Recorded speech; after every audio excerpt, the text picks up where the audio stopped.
This question from Sue on WhatsApp I think is really good. She enjoyed the episode considering whether Scottish Labour and the SNP would have to work together, or would choose to work together beyond 2026. Sue says, that might put the referendum on independence on hold for the duration of the coalition, but would it result in some benefits from working together? Sue suggests it could be less confrontational, there'd be more consensus on issues like tackling poverty, improving the NHS. There might be more space between Scottish and Westminster Labour.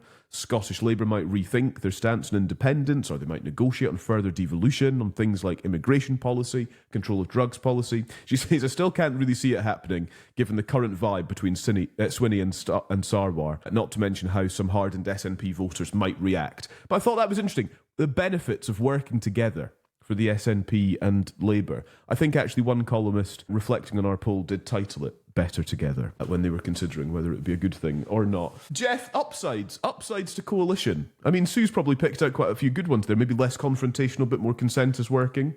Yeah, I mean, Sue makes some good points. I mean, Labour and SNP are going to go at each other hammer and tongs, and they're on up to 2026. That's just politics.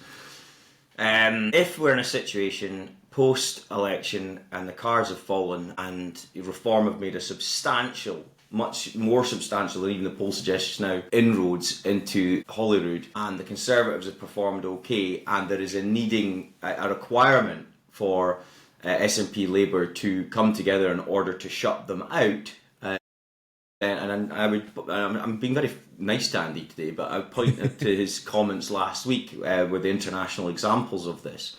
Then all bets are off, and you could see potentially, okay, let's stop this kind of race to outdo each other. What do we agree on? What don't we agree on? Let's take forward what we agree on as priorities and see how we manage this. Only if needs must, I think. I still think it's hellish unlikely, not least because I think there's a lot of water under the bridge to go before we get to the election. I still want to see the reform vote materialise, and I still want to see the SNP's lead be consistent in this respect. I think complacency is the biggest enemy to John Swinney and Kate just now. I'm not saying they're being complacent, but any suggestion that they can just shut up and crack on and everything will be okay on the night, don't fancy that. I just don't think that's right. I don't think that recognises what the people are thinking and viewing, and they want more from the politicians just now. And not least because we've seen what's happened to Labour.